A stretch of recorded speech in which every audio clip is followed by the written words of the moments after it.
Thank you for coming. You know, I put and I think Raheem Kassam has just put it up. The first statement I think I made from Danbury was about 4 weeks ago, September 26th. I said, victory is at hand. That you can see the collapse of this kind of phony campaign by Kamala Harris, the politics of joy, right? And she had nothing to back it up whatsoever. And you could see the beginning in the polls start to come our way. I'm very proud that the War Room has had President Trump's back, and it particularly has been the platform for the grassroots movement to have their voice heard. And I said at that time that with the hard work of the Get Out the Vote effort and the election integrity effort, that we were on the cusp of having an incredible victory that could actually be a potential landslide. Now we come to today, and I'm finally out of being a political prisoner by the Merrick Garland, Kamala Harris, Nancy Pelosi regime. Okay, for standing up for my political beliefs against an illegitimate committee in the House that did not have a ranking member and did not have minority counsel. I went to a federal prison for 4 months. Now, Nancy Pelosi and Kamala Harris and Merrick Garland thought they were going to do two things. Number one, they were going to shut down the War Room and not have that as a voice for the grassroots movement of MAGA in this country. And number two, break me. Well, I think you can see today I am far from broken. I've been empowered by my 4 months at Danbury Federal Prison. Why was it empowered? Because I was able to listen, to observe, and to learn from working class minorities, young African-American men and Hispanic men, and yes, Puerto Rican men, about what their lives are and what the queen of mass incarcerations, which is what they believe that Kamala Harris is.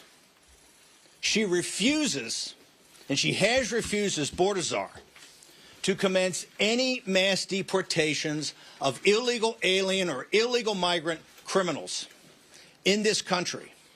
And today, President Trump with the angel moms actually had to say, we need to set up a form of restitution to reimburse these folks. Kamala Harris, Vice President Harris, as the border czar, has refused to do that and continue on the mass incarcerations. Now, President Trump, and quite frankly, with the visionary leadership at the time of Jared Kushner, President Trump came with the most significant prison reform bill ever created, the First Step Act. And today, 6 years after, and 4 years into the Biden regime, of which Biden in 2020 promised and committed to dramatically decrease the number of incarcerations in federal prisons, and nothing has been done. Nothing has been done. You know, this is criminal negligence by the highest, at the highest levels of BOP, Bureau of Prisons, and the Justice Department. You have particularly minorities, African Americans and Hispanic men and their families being broken, rotting in federal prisons, when the First Step Act is very clear of what's supposed to happen, and all they do is get spun and spun and spun. The system is broken. Bureau of Prisons is broken. This is not about Danbury and not about the individual. I have many good individuals working at Danbury Federal Prison. The system of the BOP, the system of the Justice Department is broken. They have weaponized the Justice Department against a political movement, a conservative grassroots movement that's had President Trump's back, and from the dark days of February, March, and April of 2021 is on the cusp of the biggest political comeback in the history of this nation, led by grassroots people, everyday Americans, including, as we know now from the polling, and the reason I said we're on the cusp of a massive victory, she is failing to connect with minority men, Hispanic and African-American men. Now, why is that? They understand what the scam is. They understand that this administration purposely let in millions of illegal alien migrants, illegal aliens, to drive down labor costs. The Federal Reserve said it from the very beginning. We're going to drive down labor inflation by getting more unskilled workers here and putting pressure on the lowest skilled sector we have. And they were successful, and they brag about being successful. The minority community understands that. They understand the scam and the con of what Kamala Harris has done. In addition, she has failed to do, for political reasons. The reason the First Step Act is not implemented among minorities is because Kamala Harris and Merrick Garland and Joe Biden in the White House and Nancy Pelosi understand it to be a massive political win for President Trump. And that's why they're failing to do it. They thought they would shut down the war room and take our power away. The show is bigger and more powerful than it's ever been. And please, it's not a podcast. We take the live streaming television show every day and the radio show, and we turn it into a podcast. So my brothers and sisters at CNN, when you say the podcast number is off slightly, right? It hasn't. We were the largest podcast, but we're streaming. We stream on television, and we play on radio and online. And Nancy Pelosi thought a federal prison was going to break me. Well, it empowered me. It empowered me. I am more empowered today, more focused today, sharper today, in better shape today than I've ever been in my entire life. So Nancy Pelosi, suck on that.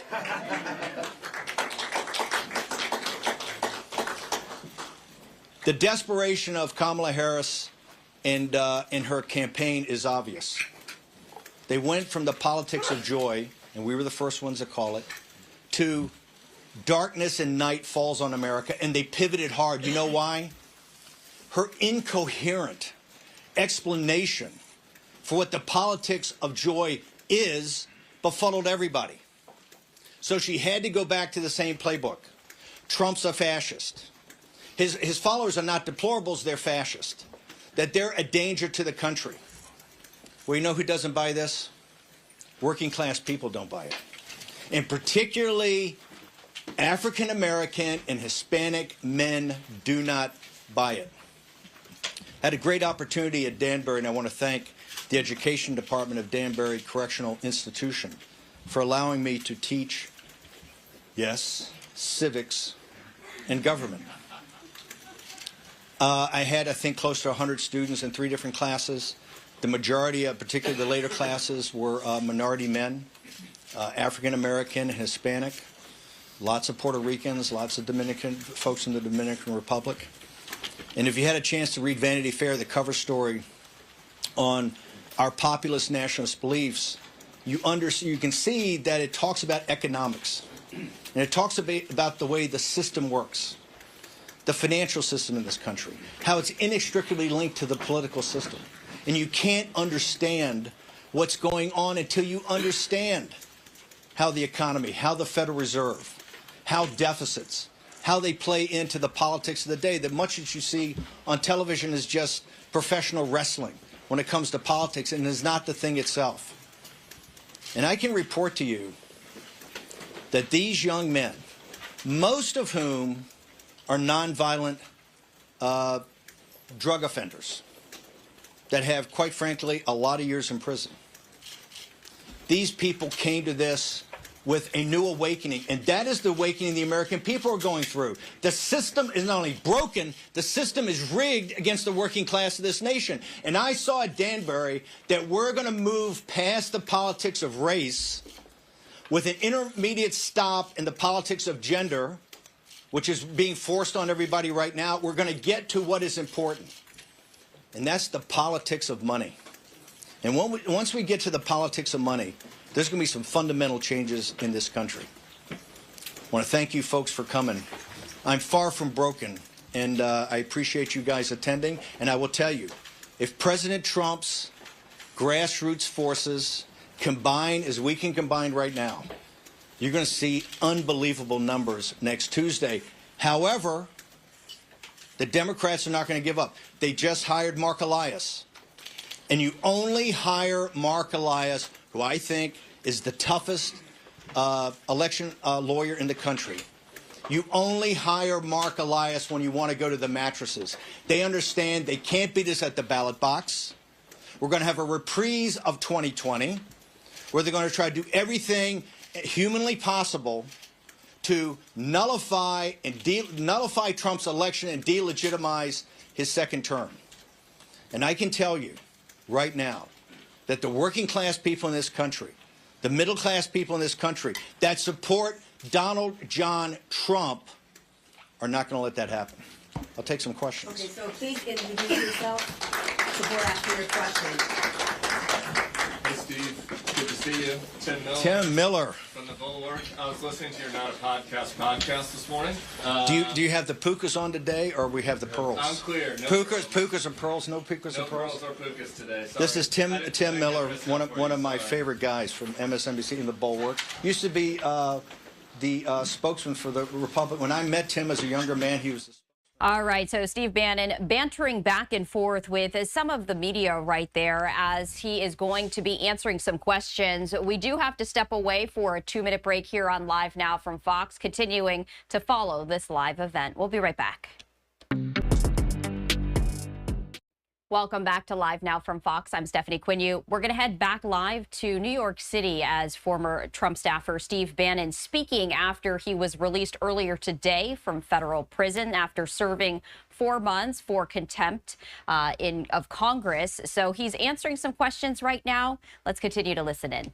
number one. And number two, we had Bill McGinley and Mike Davis and others on to talk about the election integrity, the efforts that they're making, and quite frankly, places like Pennsylvania, that looks like the election administration is a little bit of a dumpster fire right now. 4 years ago, you urged then-President Trump to declare victory on election night, when you knew all well that there was going to be a decent chance that we would not know the ballots had yet to be counted. Hang on. You went out and did exactly that.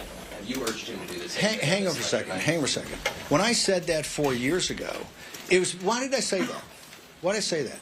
Because a guy named Mark Elias came up with a report that two individuals, Bill McGinley and Raheem Kassam, helped deconstruct in July of 2020. And he walked through how the Democrat Party was going to steal the election with illegitimate mail-in ballots. He said illegitimate ballots. They were mail ballots that American voters cast. I totally. By the way, we can argue. We can adjudicate that. Hang on. We can argue that. President Trump came up at 2:30 in the morning and talked. He should have done it at 11 o'clock at night in 2020. Okay? I am urging President Trump, if the votes come in like it looks like they're going to come in, he should step up and inform the American citizens of exactly what's going on and not keep people in the dark like was done in 2020. So President Trump should step up and walk people through state by state of where these leads are and how these leads came about. We're not prepared. We're not prepared to have in the dark of night all the problems that happened last time. Okay, the 2020 election was stolen. Okay, I will never back off that. And we know that you wanted him to stay on as president. We know that you wanted the election. I didn't want that. What I wanted was I wanted the will of the American people at the ballot box to be effectuated. I want the will of the American people at the ballot box to be effectuated. Steve, that's what I wanted. Steve, yes, Robbie Road Steamer here. I'm wondering, when's the next insurrection, and can we storm the Burger King after this? Like, can we do that? I mean, doesn't he look great now? We were in Danbury the first month together. He looks great. You don't remember me? We were lifting weights and stuff in the weight room. When's the next insurrection? How are we going to do this and stuff, man? You know what? If I'm leaving, I'm having a good time. He looks like Yoda with AIDS right now. Robbie Road, Stephen, no political violence, people. This place smells like awful. Yes, sir. Thank you. Harry Lime, Daily Beast. Mr. Bannon, in 2023, you called Elon Musk a running dog for the greatest enemy in China that America has ever had. You called him a war profiteer, who's sleeping with the enemy, and a globalist who would take a check from Adolf Hitler himself. I wanted to know whether you stand by all of that today. Elon Musk, as you know, Tulsi Gabbard was a Democrat. Robert F. Kennedy Jr. was a Democrat. Elon Musk was a very progressive Democrat. They've all become awakened by the MAGA movement. Today, I think he's one of the strongest supporters of the MAGA movement. He's gone through a awakening that I think very few have come. I totally disagree with many of his positions, particularly about the Chinese Communist Party and others. But as an American, he has done, I think, something very smart, and that is put money in back of grassroots organizations and people to do something simple. So and that's and that's to get out the vote here in the 2024 election. So you don't mind someone who would take a check from Adolf Hitler as long as it's supports Donald Trump? No, what I said is he's gone through a great awakening, right? And I think if you talk to him, he has gone through a great awakening. And I think part of that awakening is understand the power of the MAGA movement and the power of grassroots America. I Steve, understand. Steve, Yes, sir. Please identify yourself when you ask the Sure, it's question. Timmy Patrioli with Politico. I'm not sure if you saw, but the mayor got indicted while you were away, and there have been members of his legal team who say that his best bet is for a Trump presidency to succeed, and then Trump to pardon the mayor. I'm curious. So I'll repeat the question so people can hear it. So this is a question about Eric Adams. About Eric and Adams, about yeah. he thinks about Trump's. I have no earthly idea about You have no Eric. idea? Well, not about. I know see what Eric Adams has been charged with, but I don't think. I think it's. Trump I would think be it's. amenable to helping Eric Adams? I have no earthly idea about that. And all I know is President Trump thinks that New York City, this metropolitan area, is in deep trouble, right? Rising crime. The streets are filthy. I think President Trump has not been a supporter of things dealing with Eric Adams, Mayor Adams' administration. So I don't know. You should ask President Trump that. Steve, Yes, Andrew sir. Rice from New York Magazine. What are you going to do over the next? You've got 6 days. You're out now. You've got 6 days between now and the election, and then maybe some period afterwards in which this will be still at stake. What are you going to be doing during those days besides the war room? Well, there's a lot of different options. I'm of a strong belief right now. This is New York Magazine asking what myself and War Room's going to do. Obviously, with 7 days or 6 days left, you have to have a convergence of the get out the vote effort. I am not a huge believer in our ability to actually participate in rallies or do rallies, because right now I think President Trump does that great, and he has people along that are going to do rallies in the different states. Our focus is one thing, to make sure that we get as many American citizens either early voting while they can or to the polls next Tuesday. And so our efforts are how to scale that effort like we did today on the show and other efforts behind the scenes. So our thing is to make sure that we're there to scale the vote of get at the vote operations, and also on the election integrity. Today we had Bill McGinley, one of the senior lawyers on there, and he's still calling for volunteers. I think there's been 200,000 election integrity volunteers. We need to get people in the counting rooms. We need to get people around the tables to do ballot curing. Okay, so there's still need for that, so we're going to call for that. So our efforts are on the election integrity efforts to where we can be supportive and then get out the vote. Yes, sir. Peter Harrell on ABC News. If the election is declared in favor of Vice President Kamala Harris, what exactly do you believe former President Donald Trump should do in the following 2 months? Will you unequivocally condemn political violence? Wait, hang on. Who believes in political violence? That's a loaded question. Of course people don't believe in political violence. I was just a political prisoner of a regime that put somebody in prison for what has been a civil charge throughout the history of the country. I think, I've been told I'm the only misdemeanor that's ever been at Danbury Prison. I think I'm the only misdemeanor. They told me when I was on trial in federal court in D.C. that I'm the first misdemeanor at a federal level. You know, CNN reported that wrong the other day. I'm not guilty of a felony. That was a misdemeanor. So, listen, we have to go through this election. And whoever wins the election wins the election. Okay? I think we can show we're pretty powerful in opposition. Right? So if whoever wins, wins. But I can tell you right now, it's not Trump that's hiring Mark Elias. It's not Trump going to the mattresses about election integrity right now. It is Kamala Harris's campaign. And why is she doing that? Because the politics of joy was an epic fail. Now, why was it an epic fail? Because she couldn't take the narrative and actually put together a coherent set of policies that people could understand. And so she's pivoted. She's pivoted worse than Hillary Clinton. She doesn't call people deplorable. She calls them fascist. This rhetoric is dangerous. It's dangerous, and all they're doing is ratcheting it up. and you're going to see the working class people in this country, the middle class people in this country, that are in back of the greatest political comeback in American political history, are going to say, whoever wins this election wins this election. Yes, sir. My name is Joe the Box. I'm with the America First Warehouse, part of Real America Boys. 1,392 days have been since Ashley Babbitt was shot and murdered at the Capitol. 820 days, Mickey Witkoff, Nicole Reffett sit outside the gulag next to the... Can we get a question? The question is this, Okay. sir. Yes, what sir. can we tell them? Because now, 315 in jail, 314 today. What can we tell them to expect? Here's what I think. If you look downrange for a second of President Trump's second term, that commences on January 20th. Look at what's going to happen. Number one, the debt ceiling. We hit the debt ceiling almost immediately. Number two, you have the expiration of President Trump's tax cuts. Number three, the government runs out of money December 20th. It looks like it's not going to be an omnibus. President Trump has to deal with a massive fiscal crisis, okay, economic and fiscal crisis. In addition, you need to start to do what Kamala Harris failed to do. All right, so we are listening to Steve Bannon right there, speaking with reporters after he was released from federal prison after 4 months, for contempt of Congress.